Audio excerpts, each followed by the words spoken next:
উপন্যাস আমি পদ্মজা, পর্ব 21। পরন্ত বিকেলের শীতল বাতাসে শরীর কাটা দিচ্ছে। পদ্মজা শালগায়ে জড়িয়ে নেয়। নিচতলায় এসে ফরিনার ঘরে যায়। ফরিনা কাঁথা সেলাই করেছিলেন। পদ্মজাকে দেখেই দুপা ভাঁজ করে বসলেন। বললেন, তুমি আইছো? পদ্মজা ঘরে ঢুকতে ঢুকতে বলল, জি আম্মা। কাঁথা সেলাই করছিলেন নাকি? আমি সাহায্য করি? না না, তুমি এসব পারবা না, সুই লাগবো হাতে। কিছু হবে না আম্মা, প্রতিদিনই সেলাই করা হয়। ফরিনা অবাক হয়ে জানতে চাইলেন, তুমি কাঁথা সেলাও? পদ্মজা হেসে বলল, ওই একটু। কে রে? আমরা থাকতে তুমি সেলাও কে রে? তোমার সদা আম্মায় তো নকশিকাতা সেলায়, হে থাকতে তোমার সেলাই করা লাগে কেন? পদ্মজা ফরিনার হাত থেকে সুই টেনে নিয়ে বলল, আব্বা মারা যাওয়ার পর 2 বছর আমি কেমন অবস্থা ছিলাম জানেনই তো। সেই অবস্থায় আমার পক্ষে আমার পরিবারের জন্য কিছু করা সম্ভব ছিল না। তখন উনি পর হয়েও, সৎমা হয়েও নিজের ঘাড়ে সব দায়িত্ব তুলে নিলেন। কিন্তু উনি যতটুকু করেন ততটুকুতে পরিবার চলতে গিয়ে হিমশিম খেত। তাই আমিও চেষ্টা করছি একটু যদি নকশিকাথার পরিমাণটা বাড়ানো যায়। পদ্মজার ফুলের পাপড়ির মতন ফোলা ফোলা দুটি ঠোঁটে অল্প হাসি। সেই হাসিতে পরমা সুন্দরীর মুখমণ্ডল অল্প আভায় আলোকিত। ফরিনা অবাক হয়ে সেই হাসি দেখেন। মন দিয়ে কাঁথার ফুল তুলছে পদ্মজা। দাঁত দিয়ে সুতো কেটে ফরিনার দিকে তাকালো সে। পদ্মজার নিখুঁত চোখ নাক। ফরিনা তাকিয়েই আছেন। পদ্মজা ডাকলো, আম্মা। ফরিনার শীতবিদ ফিরল। তিনি প্রশ্ন করলেন, তুমি নাকি শহরে কাম করো? পদ্মজা হাসলো, বলল, করা হয়। প্রেমা প্রান্ত দুজনই পড়াশোনা করে। পড়ালেখার কত খরচ! আর পূর্ণা তো পড়ালেখার চেয়ে বেশি খরচ করে ফেলে শাড়ি অলংকার কিনতে গিয়ে। আম্মা নেই, বাধা দিতে কষ্ট হয়। আর উনি নিজে সব সঞ্চয় উজাড় করে দেন আমার 3 ভাই বোনকে। টাকা তো থাকে না, তাই চাকরি নিতে হলো। 2 বোনের বিয়ে দিতে হবে না? আমার তো ফরজ কাজ বাকি, তার জন্য টাকা জমাতে হচ্ছে। আর ওনার নকশিকাথার টাকার সাথে বেতনের কিছুটা অংশ মিলিয়ে পাঠিয়ে দিই। বেশ ভালোই চলছে। উনি আছেন বলেই আমার মাথার উপরে চাপটা কমেছে। বাসন্তী অনেক ভালা। আমি হ্যাঁ চেয়ে 4 বছরের বড়, মেলা সম্মান করে আমারে। আচ্ছা, আমি তোমারে বাইরে কাম করতে দিছে? এ প্রশ্নে পদ্মজা কপাল চাপড়ে বলল, আর বলবেন না আম্মা, কি যে যুদ্ধ করতে হয়েছে। শেষমেশ রাজি হয়েছেন, কিন্তু ওনার অফিসে নাকি চাকরি করতে হবে। ওনার অফিসে চাকরি নিলে উনি আমাকে কোনো কাজ করতে দিতেন না। টাকা ঠিকই মাস শেষে দিতেন। ঘুরে ফিরে স্বামীর টাকায় বাপের বাড়ি খায়, কথাটা আত্মসম্মানের সাথে লেগে যেত। এ নিয়ে 3 দিন আমাদের ঝগড়া ছিল, আলাদা থেকেছি, কেউ কারোর সাথে কথা বলিনি। ফরিনা বেশ আগ্রহ পাচ্ছে, উৎসুক হয়ে জানতে চাইলেন, এরপর কি হইল? কাম করতে দিছে কেমনে? এরপর 3 দিন পর এসে বলল, চাকরি পেয়েছে একটা, 6 ঘন্টা কাজ, হিসেব রক্ষকের পদ, বেতন ভালো। জানেন আম্মা, আমি ভীষণ অবাক হয়েছি। এত কম সময়ে চাকরি, আবার বেতনও তুলনায় বেশি। এরপর জানতে পারি ওনার পরিচিত আয়োজনের অফিসে চাকরি বন্দোবস্ত উনি করেছেন। উনি চান না আমি বেশি সময় বাইরে থাকি। আবার জেদ ধরেও বসেছিলাম। এভাবেই সব ঠিক হয় ইনশাআল্লাহ আম্মা। ওনার বিয়েটা ধুমধামে হয়ে যাবে। প্রেমা তো দেরি আছে, অনেক পড়বেও। ফরিনা পদ্মজার মাথায় হাত বুলিয়ে দিলেন। এরপর বলেন, আল্লাহ 1000 বছর বাঁচায় রাখুক। আম্মা, রুম্পা ভাবি কি 3 তলায়? আজ দেখতে যাব ভাবছি। চাবি কার কাছে? ফরিনার মুখ গুমট করে বলেন, এই ঘরে যাওয়ার দরকার নাই, রিদওয়ান চাবি দিবে না। ওরা আর আমরারে দাম দেয় না, যেমন ইচ্ছে চলে। দিবে না মানে কি? আপনি গুরুজন, আপনাকে দিতে বাধ্য। চাইছিলাম একবার, যা ইচ্ছা কইরা দিছে। ফরিনার মুখে আধার নেমে আসে।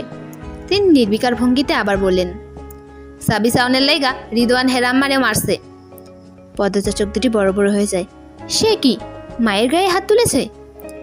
ফরিনা কাঁথা সেলাই করতে করতে বলেন, নিজের মা আর কই থেকে? এছাড়ার মাথা খারাপ, অমানুষ। বাড়ির অন্যরা কিছু বলেনি? অন্যরা কারা? আব্বা, চাচা, বড় ভাই, কেউ কিছু বলেনি? বাকিদের কথা জানি না, তোমার শ্বশুর তো নিজেই শকুনের বাচ্চা। পদ্মজা চমকে তাকালো। ফরিনাও চকিতে চোখ তুলে তাকান। তিনি মুখ ফসকে বলে ফেলেছেন। দুজন দুজনের দিকে অনেকক্ষণ তাকিয়ে রইল। পদ্মজা প্রশ্ন করার আগেই ফরিনা বলেন, পূর্ণা গাছে উঠছে। সকালে আসারটা খাইলো, বিকেলাইতে গাছে উঠে গেছে। সেরিডারে কয়টা মার দিও। পদ্মজা স্পষ্ট বুঝতে পেরেছে তার শাশুড়ি আগের কথাটা থামাচাপা দেওয়ার চেষ্টা করলো। সে আগ বাড়িয়ে কথা বলতে পারল না, মৃদু কণ্ঠে বলল, আমি আসি আম্মা। যাও। পদ্মজা দরজা অবধি এসে ফিরে তাকান। ফরিনা দ্রুত চোখ সরিয়ে নিলেন। পদ্মজা ঘর ছাড়তেই তিনি যেন হাত ছেড়ে বাঁচলেন। পদ্মজা উদাসীন হয়ে হাঁটছে। ফরিনা কেন নিজের স্বামীকে শকুনের বাচ্চা বললেন? পদ্মজা দ্রুত নিজেকে সামলে নিল। এখন এসব ভাবা যাবে না, রিদওয়ানের কাছ থেকে চাবি নিতে হবে। সে দ্রুত পায়ে হেঁটে রিদওয়ানের ঘরের সামনে আসে। দরজায় শব্দ করতেই ওপাশ থেকে রিদওয়ানের কণ্ঠ ভেসে আসে, কে? পদ্মজা জবাব না দিয়ে আরও জোরে শব্দ করলো। রিদওয়ান কপাল কুঁচকে দরজা খুলল। পদ্মজাকে দেখে কপালের ভাঁজ মিলিয়ে যায়, ঠোঁটে হাসি ফুটে ওঠে। মোটা হয়েছে আগে চেয়ে, গাল ভর্তি ঘন দাড়ি, এক দুটো চুল পেকেছে। সে খুশিতে গদগদ হয়ে বলল, আরে বাপরে, পদ্মজা আমার দুয়ারে এসেছে। পদ্মজা সোজাসুজি বলল, রুম্পা বাবির ঘরের চাবি দিন। রিদওয়ান দরজা ছেড়ে দাঁড়ালো, বলল, এতদিন পর এসেছো? আবার আমার ঘরের সামনে? ভেতরে এসো, বসো, এরপর কথা বলি। আমি আপনার সাথে কথা বলতে আসিনি, দয়া করে চাবিটা দিন। চাবি তো দেবো না। কি সমস্যা? রিদওয়ান পদ্মজার কাঁধে হাত রেখে বলল, আরে ঘরে আসো তো আগে। পদ্মজা এক ঝটকায় রিদওয়ানের হাত সরিয়ে দিল। চোখ গরম করে তাকিয়ে বলল, চাবি দিন। চোখ দিয়ে তো আগুন ঝরছেই, কিন্তু আমি তো ভয় পাচ্ছি না। চাবি আমি দেব না। দেবেন না? রিদওয়ান আড়মোড়া ভেঙে আয়েশি ভঙ্গিতে বলল, না। পদ্মজার কথা বাড়ালো না, চলে গেল। রিদওয়ান পিছু ডেকেছে, সে শোনেনি। মগাকে দিয়ে পাথর নিয়ে 3 তলায় আসে। মদন একটা ঘরের সামনে চেয়ার নিয়ে বসেছিল। পদ্মজা বুঝতে পারে তাহলে এই ঘরেই রুম্পা আছে। সে দরজার সামনে এসে দাঁড়াতেই মদন বলল, কিছু দরকার ভাবি? পদ্মজা নির্বিকার ভঙ্গিতে বলল, তালা ভাঙবো। মগা তালা ভাঙো। মদন দরজার সামনে দাঁড়ায়, বলে, রিদওয়ান ভাইয়ের কাছে চাবি আছে, তার কাছ থেকে লইয়া আসেন, তালা ভাঙেন না। উনি আমাকে চাবি দেননি, তাই আমি তালা ভাঙবো। আপনি সরে দাঁড়ান। না ভাবি, এইটা হয় না, আমার উপরে এই ঘরটার ভাত দিছে। আপনি সরে দাঁড়ান। পদ্মজা কথাটা বেশ জোরেই বলল। মদন হাওলাদার বাড়ির বইয়ের সামনে আর দাঁড়িয়ে থাকার সাহস পাচ্ছে না। সে দৌড়ে নিচে যায়, বাড়ির সবাইকে গিয়ে বলে পদ্মজা তালা ভাঙছে। খলিল আলমগীর, আমির, রিদওয়ান, ফরিনা, আমিনা ছুটে আসেন। ততক্ষণে পদ্মজা তালা ভেঙে ফেলেছে। আমির হন্তদন্ত হয়ে এসেই প্রশ্ন করল, তালা ভাঙলে কেন? আপনার ভাই আমাকে চাবি দেননি। আমার রুম্পা ভাবির সাথে দেখা করার ইচ্ছে হচ্ছিল, তাই ভেঙেছি। এটা অসভ্যতা, তোমারে ভালো ভাবছিলাম। ছেড়ি মানুষের এত তেজ, অবাধ্যতা ভালো না। পদ্মজা এক নজর খলিলকে দেখলো, এরপর রুম্পার ঘরে ঢুকলো। রুম্পা ঘরের মাঝে মেঝেতে উপর হয়ে পড়ে আছে, লম্বা চুল এখন ঘাড় অবধি। কে কেটে দিয়েছে? যেন চুল না, ময়লা ঝাড়। পদ্মজা দৌড়ে রুম্পার পাশে এসে বসে। রুম্পা শাড়ি ঠিক করে দিয়ে ডাকলো, ভাবি, ভাবি, শুনছো ভাবি? রুম্পার সাড়া নেই, গলায় হাতে পায়ে মারির দাগ। ফরিনা দেখে চমকে যান। রুম্পার এক হাত চেপে ধরে উদ্বিগ্ন হয়ে প্রশ্ন করলো, গেলাই মারছে বউডারে? আল্লাহ গো, কেমনে মারছে? রক্ত শুকাইয়া পাথর হইয়া গেছে। এর লেগে আমার রুম্পার কাছে আইতে দাও না তোমরা। বউটা তোমার কি করছে? পাগল মানুষ। ফরিনা বাড়ির পুরুষদের দিকে চেয়ে কেঁদে বললেন। আমিনা দূরেই দাঁড়িয়ে আছেন। তিনি বরাবরই অন্যরকম মানুষ, অহংকারী, হিংসুক, অন্যদের ভালো দেখতে পারে না। রানীর জীবনটা এভাবে ধ্বংস হয়ে যাওয়ার পর আরও বেশি খামখেয়ালি হয়ে উঠেছেন। পদ্মজা আমিরের দিকে তাকিয়ে হুঙ্কার দিয়ে উঠল, আপনি দাঁড়িয়েছেন কেন? অন্যরা পাষাণ, আপনি তো পাষাণ না। ভাবিকে বিছানায় তুলে দিন। পদ্মজার কথায় আমির রুম্পাকে কোলে তুলে বিছানায় শুয়ে দিল। আমির, ফরিনা ছাড়া বাকি সবাই বিরক্তিতে কপাল ভাঁজ করে চলে যায়। তারা অসন্তুষ্ট। খলিল যাওয়ার আগে বিড়বিড় করে পদ্মজাকে অনেক কিছু বললেন। পদ্মজা সেসব কানে নেয়নি। সে শুধু অবাক হয়, মানুষগুলোর প্রতি ঘৃণা হয়। সে রুম্পার জ্ঞান ফেরানোর চেষ্টা করছে। আমিরকে বলল কবিরাজ নিয়ে আসতে। আমির চলে যায়। ফরিনার কাছ থেকে পদ্মজা জানতে পারল তিনি 2 বছর পর রুম্পাকে দেখছেন। কি অবাক কাণ্ড! কখন চুল কাটা হয়েছে জানে না। পদ্মজা জানতে চাইল, কেন এত ভয় পান বাড়ির পুরুষদের? একটু শক্ত করে কথা বলে ভাবিকে দেখতে আসতে পারেন না? ভাবির মা বাপের বাড়ি কোথায়? ওনারা মেয়ের খোঁজ নেন না? রুম্পার মা বাপ নাই, ভাই আছে 2টা। ভাইগুলো আগে খোঁজ নিত না, পাগল হুনার পর থেকে নামও নেয় না। মানুষ এত স্বার্থপর কি করে হয় আম্মা? ফরিনা রুম্পার শাড়ির ময়লা ঝেড়ে দেন, ঘরের দোর পরিষ্কার করেন। রুম্পার জ্ঞান ফিরে, কিন্তু কথা বলার শক্তিটুকু নেই। সে ড্যাব ড্যাব করে পদ্মচার দিকে তাকিয়ে থাকেন, যেন পদ্মচাচনও অপেক্ষায় ছিল। পদ্মচাচনই বেঁচে আছে। কিছু বলার চেষ্টা করে, কিন্তু পারে না। কতদিন ধরে তাকে পানি ছাড়া কিছু দেওয়া হচ্ছে না। ক্ষুধার চোটে বালি খেয়েছে। ঘরের এক কোণে বালির বস্তা রাখা। পেট খারাপ হয়ে পুরো ঘর নষ্ট করেছে। বমি করতে করতে ক্লান্ত হয়ে কতকাল থেকে সে অজ্ঞান, তবুও কেউ এসে দেখেনি। পদ্মচার চোখের জল আপনা আপনি পড়ছে। রুম্পার কষ্ট তাকে দুমড়ে মুচড়ে দিচ্ছে। সে মনে মনে শপথ করে রুম্পাকে নিয়ে যাবে শহরে। ফরিনা ও পদ্মচা মিলে রুম্পাকে গোসল করালো। এরপর নতুন শাড়ি পরিয়ে গরম গরম ভাত খাওয়ালো। চুলে তেল দিয়ে দিল। খাওয়া শেষে রুম্পা বিছানায় নেতিয়ে পড়ে। শরীরের শক্তিটুকু আসতে সময় লাগবে, একটু ঘুমাইলেই হয়তো। পদ্মচা রুম্পার মাথায় হাত বুলিয়ে দিয়ে বলল, ঘুমাও ভাবি। রুম্পা দুর্বল দুটি হাত পদ্মচার হাত শক্ত করে ধরতে চাইছে। পদ্মচা টের পেল। সে রুম্পার দুই হাত শক্ত করে ধরে বলল, তোমাকে ছেড়ে যাব না, থাকবো আমি। রুম্পা চোখ বেয়ে জল গড়িয়ে পড়ে। পদ্মচা মুছে দিল। ফরিনাকে বলল, আম্মা, আমি আমার ঘর থেকে আমার কোরআন শরীফ আর জয়নামাজ নিয়ে আসি, আর ওনাকে বলে আসি আপাতত আমি রুম্পা হাবির সাথে থাকবো। যাও তুমি, আমি এইখানে আসি। পদ্মচা বেরিয়ে গেল। বারান্দা বেরোনোর সময় আলো ঘরের সামনে উঠানে চোখ পড়ল। সেখানে পূর্ণা রানী বাচ্চাদের নিয়ে গোলাচুট খেলছে। পূর্ণার পরনে শাড়ি। মেয়েটা এত দস্যি হলো কি করে? সে চোখ সরিয়ে নিজের ঘরের দিকে গেল। সন্ধ্যার আজান পড়ার বেশি দেরি নেই। রানী এক দলের নেতা, পূর্ণ অন্য দলের। দুই দলের নাম শাপলা আর গোলাপ। প্রতি দলে 6 জন করে। বাচ্চাগুলোর বয়স 9-10 এরকম। আলো আলোক ঘরের বারান্দায় চেয়ারে বসে আছে। মৃদুল আলোক ঘর থেকে বেরিয়ে এলো। এই বাচ্চারা, আমিও খেলতাম। রানী বলল, না না, তোরে নিতাম না। পূর্ণা মৃদুলকে দেখেই অন্যদিকে চাইল। তার ভীষণ লজ্জা করছে মৃদুলের সামনে পড়তে। মৃদুল আরেকটু এগিয়ে এসে বলল, ডরাইতেছস? ডরাই নিডি কথা। এই মৃদুলের সাথে কেউ পারে না। আর তুই তো মোটকি, কেমনে পারবি? আমি তো 4 মাসের বড়, সম্মান দিয়ে কথা ক। মাঝখান থেকে সার, খেলতে দে। দূর, তো শরীর এখন খেলার সময়, আর তুই খেলতেছস? সার।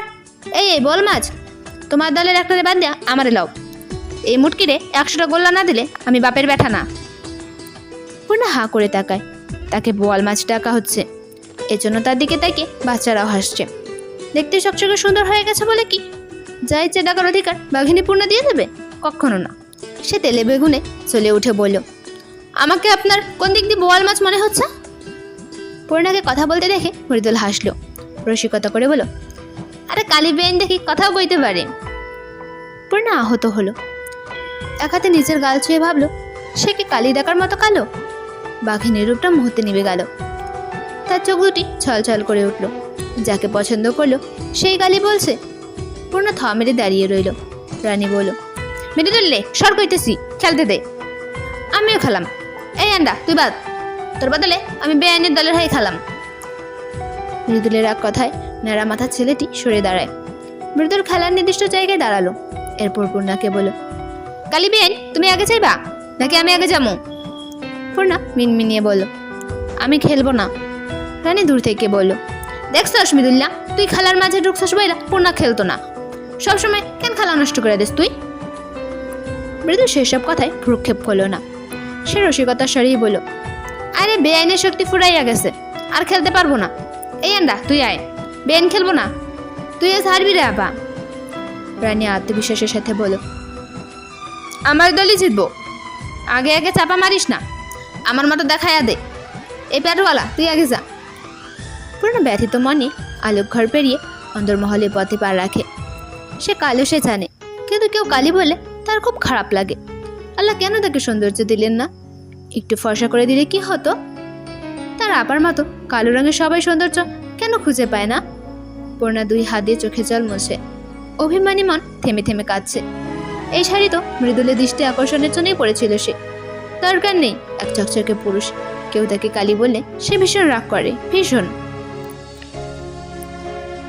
শুনশান নীরবতা চারিদিকে। রাত গভীর থেকে গভীরতর হচ্ছে। পদ্মজা তীর্থের কাকের মতো অপেক্ষা করছে কখন রুম্পা চোখ খুলবে। বিভোর হয়ে ঘুমোচ্ছে। পদ্মজা নির্লিপ্ত ভঙ্গিতে বসে আছে। দরজায় কেউ টোকা দিতেই পদ্মজা সাবধান হয়ে গেল। রুম্পা নিরাপত্তা নিয়ে তার মন অস্থির হয়ে আছে। সে গম্ভীর কণ্ঠে জানতে চাইল, কে কে ওখানে? আমি। আমিরের কণ্ঠ শুনে পদ্মজা ফোঁস করে নিঃশ্বাস ছাড়ল। এরপর দরজা খুলল। আমিরের চুল এলোমেলো, ক্লান্ত দেখাচ্ছে। সে পদ্মজাকে দেখে বলল, ঘুম ভেঙে গেল, তোমাকে মনে পড়ছে। আমি তো এখন যেতে পারবো না। আমি থাকি তাহলে? আমিরের নির্বিকার কণ্ঠ। পদ্মজা চোখ রাঙিয়ে বলল, শীতের রাতে মাটিতে থাকবেন? রূপা ভাবি বিছানায় ঘুমোচ্ছে, এই ঘরে থাকলে মাটিতেই থাকতে হবে। ঘরে যান। মাটিতেই থাকবো? ধুর, আপনি সবসময় তেরামি করেন। আপনাকে তো আমি বলে এসেছি কতটা দরকার রুম্পা হাবির সাথে থাকা। গতদিনও বোনদের সাথে ছিলে, আজ রুম্পা হাবির সাথে। কয়টা দিনই তো, আজীবন একসাথেই থাকবো। আচ্ছা যাচ্ছি। এখনো ঘুমাওনি কেন? পদ্মজা একবার রুম্পাকে দেখিয়ে নিয়ে বলল, এই তো ঘুমাবো। আমি চারপাশ দেখে বলল, আর সাবধানে থাকবে, রিদুয়ান দোতলায় ঘুরঘুর করছে, ভয় পাবে না, আমি আছি। পদ্মজা চিন্তিত আমিরের চোখের দিকে তাকালো, বলল, আপনি আমার সাথে থাকতে নয় দেখতে আসছেন আমি ঠিক আছে নাকি, তাই না? ভয় পাবেন না একদম। আমি দুই হাতে পদ্মজা দুই গাল ধরে বলল, আমি তো জানি আমার পদ্মাবতী কতটা সাহসী, এজন্যই এই বাড়িতে আসা সাহস করতে পেরেছি। আহ্লাদ হয়েছে, এবার যান। আমি হেসে চলে গেল। পদ্মজা অনেকক্ষণ অন্ধকার বারান্দার দিকে তাকিয়ে রইল। এরপর দরজা বন্ধ করে বিছানায় শুয়ে পড়ল। আমিরকে সে কতটা ভালোবাসে সে নিজেও জানে না। আমিরের প্রতিটি স্পর্শ, কথায় ছন্দে হৃদয়ে স্পন্দিত হয়। আমিরের পাগলামি, খেয়াল রাখা, দায়িত্ববোধ সব কিছু পদ্মজাকে মুগ্ধ করে। একজন আদর্শ স্বামী বোধ হয় একেই বলে। আমিরের কথা ভাবতে ভাবতে কখন যেন সে ঘুমিয়ে পড়ল। ভালোবাসার মানুষদের নিয়ে ভাবা সময়টা জাদুকরের মতো। চোখের পলকে নির্ঘুম রাত কেটে যায়, নয়তো নিজের অজান্তে অবেশে ঘুম চলে আসে। সকাল উঠেই পূর্ণাকে গিয়ে ডেকে তুলল পদ্মজা। এরপর রূপার ঘরে এসে নামাজ পড়ল, কোরআন পড়ল। রুম্পার ঘুম আরও কিছুক্ষণ পর ভাঙল। রুম্পাকে ধরে ধরে টয়লেটে নিয়ে যায় পদ্মজা। এরপর রুম্পাকে রেখে রান্নাঘর থেকে খাবার আনতে চায়। ফরিনা মাত্র চুলো থেকে খিচুড়ি নামিয়েছে। আম্মা, ভাবির জন্য খিচুড়ি নিয়ে যাই, বলল পদ্মজা। ফরিনা হেসে বলেন, এইটা আবার কন লাগে, লইয়া যাও। তুমি খাইবা কোন সময়ে?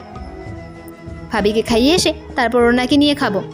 আম্মা, রাতের হাঁসের মাংস আছে না? হ্যাঁ আছে তো, ওই যে ওই পাতিল দেয়। পদ্মজা গরম গরম খিচুড়ি হাঁসের মাংসের ভুনা দিয়ে নিয়ে আসে। ঘরে ঢুকে দেখলো রুম্পা মেঝেতে পড়ে আছে।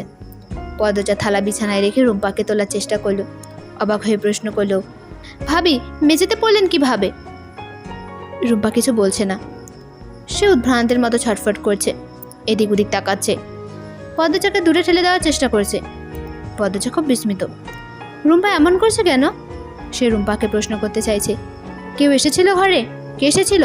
ভয় দেখিয়েছে? ভাবি, ভাবি বলো আমাকে, ভাবি ধাক্কাচ্ছ কেন? আমি তোমার জন্য খাবার এনেছি। খাবারের কথা শুনে রুম্পা থমকে গেল। পদ্মজার দিকে এক নজর তাকে বিছানার দিকে তাকালো। ঝাঁপিয়ে পড়লো খাবারের ওপর। এত গরম খাবার গপস গপস করে খেতে থাকলো। পদ্মজা বিস্ময়ে হতভম্ব হয়ে পড়েছে। এমনভাবে রুম্পা খাচ্ছে যেন আরও কতদিন খাওয়া হবে না, সুযোগ আসবে না। পদ্মজা পানি এগিয়ে দিল। রুম্পা অল্প সময়ের ব্যবধানে পুরো থালার খিচুড়ি এবং এক বাটি হাঁসের মাংস ভুনা খেলো। খাওয়া শেষে পদ্মজা নমনীয় কণ্ঠে প্রশ্ন করলো, ভাবি আমার সাথে একটু কথা বলবেন? রুম্পা দূরে সরে যায়, দেয়ালে ঘেঁষে বসে, মাথা দুই দিকে নাড়িয়ে ইশারা করে সে কথা বলবে না। পদ্মজা তবুও আশা ছাড়ল না। সে রুম্পার পাশে গিয়ে বসলো। রুম্পার এক হাত মুঠোয় নিয়ে বলল, আমি তোমাকে আমার সাথে ঢাকা নিয়ে যাব, যাবে? রুম্পা এক ঝটকায় হাত সরিয়ে নিল। পদ্মজাকে ধাক্কা মেরে চেঁচিয়ে বলল, বাইর হ আমার ঘর থেকে, বাইর হ তুই। রুম্পার ব্যবহারে পদ্মজা আহত হলো। ভাবি, আমি তোমার ভালো চাই, বাইর হ কইতেছি, বাইর হ। শীতের ঠান্ডা হিম বাতাস জানালা দিয়ে ঢুকছে। শীতের দাপট বেড়েছে। এবার শীত বোধহয় মানুষ মারার জন্য এসেছে। এত ঠান্ডা, রুম্পার পরনে শাড়ি ছাড়া আর কিছুই নেই। ঠান্ডায় তার গায়ে কাটা দিচ্ছে। পদ্মজা রুম্পার চোখের দিকে দৃষ্টিপাত করল। রুম্পার চোখ বারবার দরজার দিকে যাচ্ছে। পদ্মজা উঠে স্থির হয়ে দাঁড়ালো না অবধি, ছুটে আসে দরজার কাছে। দরজার পাশে দাঁড়িয়ে থাকা আগন্তুক ছুটে পালাতে চায়। পদ্মজা জোরালো কণ্ঠে ডেকে উঠল, লতিফা বাবু। লতিফা একবার ঘাড় ঘুরিয়ে পদ্মজাকে দেখল, এরপর সিঁড়ি ভেঙে নিচে নেমে যায়। তার চোখে ভয় ছিল। একটা ঝনঝন শব্দ হয়। পদ্মজা চকিত ঘাড় ঘুরিয়ে তাকায়। রুম্পা পাগলামি শুরু করেছে। মুখ দিয়ে অদ্ভুত শব্দ করতে করতে ঘরের জিনিসপত্র ছুঁড়ছে। পদ্মজা রুম্পাকে থামানোর চেষ্টা করে, অনেক বোঝায়, কিছুতেই রুম্পা থামে না। রুম্পার হাত থেকে স্টিলের গ্লাসটা পদ্মজার কপালে এসে পড়ে। পদ্মজা আঙুলে বসে পড়ে। সঙ্গে সঙ্গে রুম্পা পাগলামি থামিয়ে দিল। ছুটে এসে পদ্মজার আহত স্থানে হাত রাখে। উৎকণ্ঠিত হয়ে বলে, আমি তোমার ইচ্ছে করে দুঃখ দিই নেই বইন, বেশি বেদনা করতেছে। আঞ্চলিক ভাষায় রিনিঝিনি কণ্ঠ। পদ্মজা দুই চোখ মেলে তাকায়। রুম্পা পদ্মজার কপালের ফোলা অংশে ফু দিচ্ছে। সে ভীষণ অস্থির হয়ে আছে। বোঝাই যাচ্ছে পদ্মজাকে অনেক পছন্দ করে রুম্পা। মুখোশগুলি বেরিয়ে এসেছে আসল রূপ। সে কঠিন নয়, পাগল নয়, বরং বড্ড নরম, কোমল। পদ্মজা শান্ত স্বরে প্রশ্ন করল, কেন পাগলের অভিনয় করো ভাবি? রুম্পার হাত থেমে যায়। সে ধরা পড়ে গেছে। কুয়াশা স্তর ভেদ করে একটা নৌকো খালে ঢুকে। নৌকো চালাচ্ছে মৃদুল। গতকাল যে ছেলেটাকে মৃদুল আন্ডা ডেকেছিল, সেই ছেলেটাও নৌকোয় আছে। তার ভালো নাম জাকির। মৃদুলের সাথে বাচ্চা কাচ্চাদের অনেক খাতির। পূর্ণা খালের ঘাটে বসেছিল। সে ফজরের নামাজ পড়ে খিচুড়ি খেয়ে এখানে এসেছে। মন খারাপের সময় ঘাটে বসে থাকতে তার ভালো লাগে। গতকাল রাতে খাওয়ার সময় মৃদুল কম হলেও বিষপাত তাকে কালি ডেকেছে। অন্ধকারে নাকি দেখাই যায় না, এমন অনেক কথা বলেছে। কালো রঙের মেয়ে হওয়া বোধ হয় পাপ। আবার পদ্মজা রাতে তার সাথে থাকেনি, পুরো রাত সে কেঁদেছে। কেউ কেন তাকে কালি বলবে? আবার তার আপাও তাকে সময় দিল না, শ্বশুরবাড়ির অন্য বউকে নিয়ে ব্যস্ত। পূর্ণার খুব অভিমান হয়েছে। বয়স 20 পার হলেও রয়ে গেছে সেই ছোট্ট কিশোরী মেয়েটি। মৃদুল নৌকো থামিয়ে পূর্ণাকে ডাকলো, কালি বেআইন। পূর্ণা তাকালো না। মৃদুল আবার ডাকলো, বেআইন গো। তাও পূর্ণা সাড়া দিল না। মৃদুল জাকিরকে বলল, কিরে ব্যাঠা, বুঝছিস কিছু? এই শরীরে ভূতে ধরল নাকি? জাকির দাঁত বের করে শুধু হাসলো। মৃদুল জোরে বলল, আরে বেআইন কি কানে শুনে না? কাল তো ঠিকই শুনছিল। ঠান্ডা কি কানের ভেতর ঢুকে গেছে? ও কালি বেআইন, বেআইন। পূর্ণা হুট করে উঠে দাঁড়ালো। আঙুল ছাসিয়ে মৃদুলকে বলল, আপনার কি মা বাপ নাই? থাকলেও শিক্ষা দেয়নি চারে তারে চাইছে ডাকা উচিত না? অসভ্যতা অন্য জায়গায় করবেন, আমার সামনে না। আমি কালো, আমি জানি। আপনাকে কালি বলে সেটা মনে করে দিতে হবে না। আমি আপনাকে অনুমতি দেইনি আমাকে কালি ডাকতে বা বেআইন ডাকতে। আমি আপনার বেআইনও না। আমার ধুলা ভাইয়ের আপন ভাই না আপনি। কোথাকার কে আপনি? এই ফর্সা চামড়া দেমাগ দেখান। আরেকবার আমাকে কালি বলে আমার চেয়ে কেউ খারাপ হবে না। কথা শেষ করেই পূর্ণা কুয়াশার আড়ালে হারিয়ে যায়। রেখে যায় অপমানে থমথম করা একটা মুখ। মৃদুল ঘর থেকে বেরোতে পারছে না। তাকে একটা মেয়ে এভাবে বলেছে? তার মতো সুন্দর ছেলের জন্য গ্রামের সবকটি মেয়ে পাগল, আর এই কালো মেয়েটা তাকে এইভাবে অপমান করলো। মৃদুল আগে বইটা ছুঁড়ে ফেলে খালে। নৌকো থেকে রাগে নামতে গেলে তার এক পায়ে নৌকো ধাক্কা খেলো। ফলে নিমেষে দূরে চলে যায় নৌকোটি। নৌকে থাকা ছেলেটি চিৎকার করলো, মৃদুল ভাই, আমি আইয়াম কেমনে? বইটাও ফেলাইয়া দিস। মৃদুল বিরক্ত নিয়ে ফিরে তাকালো। সত্যি নৌকো অনেক দূরে চলে গিয়েছে। এই ঠান্ডার মধ্যে বাচ্চাটা সাঁতার পারে আসবে কি হবে? মৃদুল রাগ এক পাশে রেখে বরফের মতো ঠান্ডা জলে ঝাঁপ দিল। রুম্পা থেমে থেমে কাঁপছে। পদ্মজা অনবরত প্রশ্ন করে যাচ্ছে। সে ভীষণ অস্থির। একজোড়া পায়ের শব্দ ভেসে আসতেই রুম্পার কান্না থেমে গেল। যেন এই পায়ের শব্দগুলো সে চিনে। রুম্পা কাঁপতে থাকলো। রুম্পার অবস্থা দেখে পদ্মজা শির দাঁড়াবে ঠান্ডা স্রোত গড়িয়ে যায়। রুম্পা দরজার এক হাত ধরে চাপা সরে দ্রুত বলল, এখান থেকে চলে যাও বইন, আর আগাইও না। ওরা পিশাচের মতন, ছিঁড়া খাইয়া ফেলবো। ওদের দয়া মায়া নাই। তুমি অনেক ভালা, তোমারে কোনোদিন ভুলতাম না আমি। তুমি এইখানে থাইকো না। তুমি এই বাড়ির কাউরের লেগে যোগাযোগ রাখো না। ওরা কি করেছে? ভাবি, অনুরোধ করছে আমাকে বলুন। ভাবি, অনুরোধ করছি। রুম্পা সেকেন্ডে সেকেন্ডে ঢোক গিলছে। পায়ের শব্দটা যত কাছে আসছে তার কাঁপুনি তত বাড়ছে। সে ছলছল করে পদ্মচার দিকে তাকিয়ে কোনো মতে বলল, পেছনে, উত্তরে, ধরক্ত। পর মুহূর্তে দরজা ঠেলে রুমে ঢুকে খলিল হাওলাদার। এত জোরে দরজা ধাক্কা দিয়েছে যে বিকট শব্দ হয়। হুঙ্কার ছেড়ে পদ্মচাকে বলল, তুমি এই ঘর থেকে বাইর হও, অনেক অবাধতা দেখাইছো আর না। খলিলের চোখ দুটি দেখে পদচার রক্ত ছলাক ওঠে, গাঢ় লাল। সে দুই হাতে রুম্পাকে জড়িয়ে ধরে বলল, আমি রুম্পা ভাবির সাথে থাকবো। থাকবা না তুমি? কেন জানতে পারি? একটা পাগলের সাথে কিসের থাকান? রুম্পা হাবিপা। পদচা কথা শেষ করতে পারল না। বুকে মুখ লুকিয়ে রাখার রুম্পা পিঠে চিমটি দিয়ে ভেজা কণ্ঠে ফিসফিসিয়ে বলল, কইও না, আমি পাগল না, কইও না, তো ভাই লাগে। পদচা থেমে গেল। খলিল বলল, বাড়ায় যাও বউ।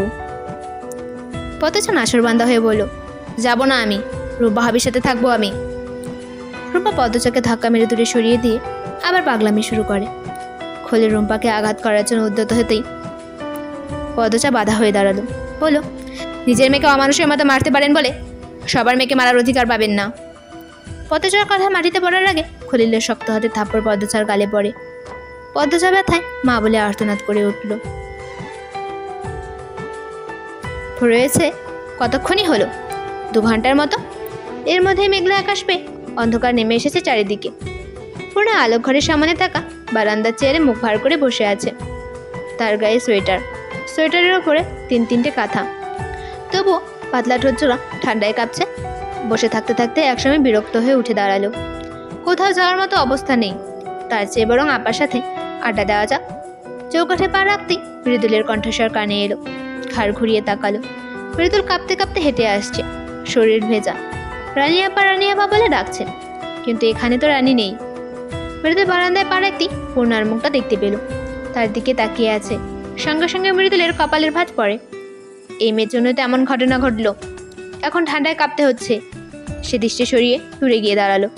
শার্ট খুলে দড়িতে মেলে দিয়ে ডাকলো, কই রে রানী আপা, শীতে মইরা যাইতেছি, কাপড় নিয়ে আয়। ভেজা শরীর নিয়ে ঘরে কেমনে ঢুকবো? পূর্ণা কাঠখোটা গলায় বলো, রানী আপা এখানে নেই, খোদায় যাচ্ছেন। মৃদুল পূর্ণার স্বরেই পাল্টা জবাব দিল, তোমারে কইছি তোমারে উত্তর দিতে? আমার ইচ্ছে হইলে আমি চেঁচাবো, তোমার ভালো না লাগলে কানে ফাওয়ার ঢুকায়া রাখো। পূর্ণা দাঁতে দাঁত চেপে কিরমির করে তাকিয়ে থাকে। মৃদুল আর চোখে পূর্ণাকে দেখে, আবার চোখের দৃষ্টি সরিয়ে নেয়। বাতাস বেড়েছে, খালি গায়ে কাঁপুনি শুরু হয়। মৃদুলকে এভাবে কাঁপতে দেখে পূর্ণার মায়া হচ্ছে। সে কণ্ঠ খাদে নামিয়ে বলল, আমি আপনার কাপড় নিয়ে আসবো? মৃদুল চোয়াল শক্ত করে রেখেই আবারও আর চোখে তাকালো, কিন্তু উত্তর দিল না। সে সম্পূর্ণভাবে পূর্ণাকে উপেক্ষা করেছে।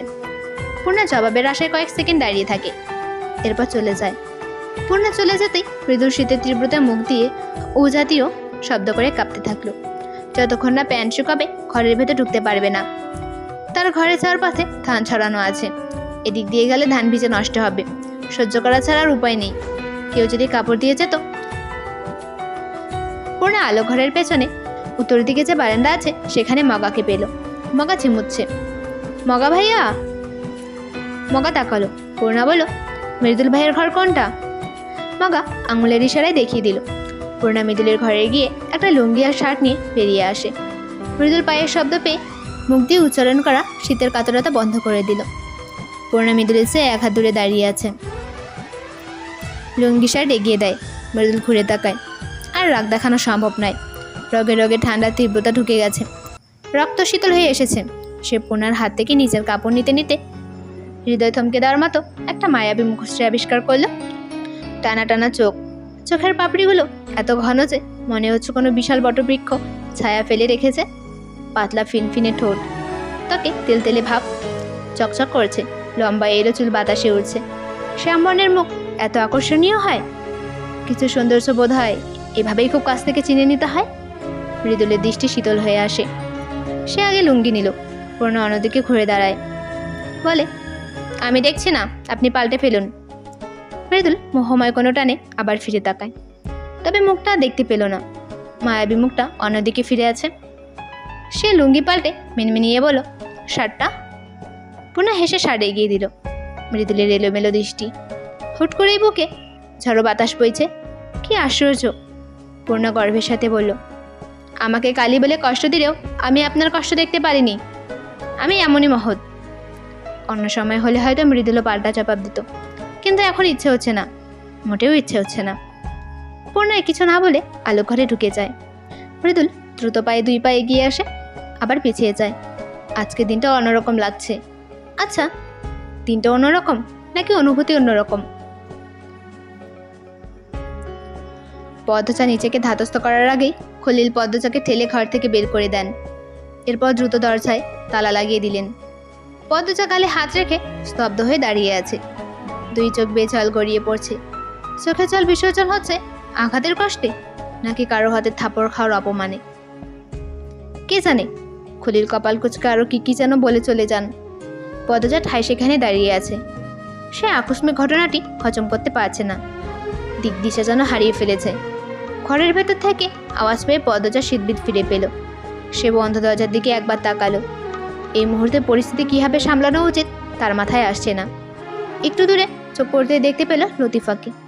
পদ্মচাকে তাকাতে দেখেই লতিফা আড়াল হয়ে যায়। পদ্মচা সে জায়গাতেই দাঁড়িয়ে থাকে। তার মধ্যে কোনো প্রতিক্রিয়া নেই। আকাশ মেঘাচ্ছন্ন।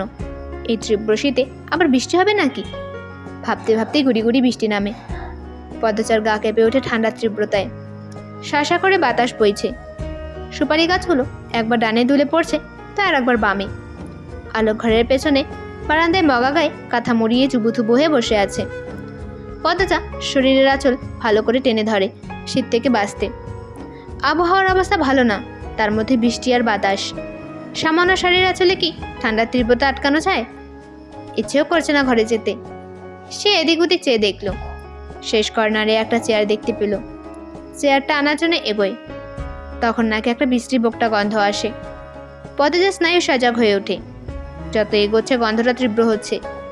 সে সাবধানে এক পা করে ফেলছে। এরই মধ্যে আমিরের চেঁচামেচি কানে আসে। পদ্মচা থমকে চায়। উল্টো ঘুরে বাইরে উকি দেয়। বাইরে ধস্তাধস্তি শুরু হয়েছে। সবার আগে চোখে পড়ে আমিরকে। পদ্মচা সব কিছু ভুলে ছুটে নেমে আসে নিচতলায়। এরপর বাইরে আসে। আমির তার চাচাকে মারছে। যেভাবে পারে কিল ঘুষি দিচ্ছে। আমির এতটাই রেগে গিয়েছে যে নিজের আপন চাচাকে মারছে। মজিদ হাওলাদার, রিদওয়ান, আমির, রানী সবাই আটকানোর চেষ্টা করছে। কেউ পারছে না। আমির খলিলকে ছেড়ে রিদওয়ানকে ধাক্কা মেরে কাদায় ফেলে দিল। আমিরের আচরণ উন্মাদের মতো। সে বিশ্রী গালিগালাজ করতে করতে রিদওয়ানের পেটে লাথি বসায়। রিদওয়ান কুকিয়ে উঠল। আমিনা আমিরকে কিল থাপ্পড় দিয়ে আঘাত করছে, তাতেও কাজ হচ্ছে না। এমন বেয়াদব তো আমির না। পদ্মচা দৌড়ে আসে। আমিরকে চিৎকার করে বলে, কি করছেন আপনি? পাগল হয়ে গেছেন, ছাড়ুন। আমির পদ্মচা জবাব দেয় না। খলিলকে থাবা মেরে ধরে। খলিলের নাক বেয়ে রক্ত ঝরছে। সেই অবস্থায় মুখে আর একটা ঘুষি মারে। রানী, আমিনা হাউমাউ করে কাঁদছে।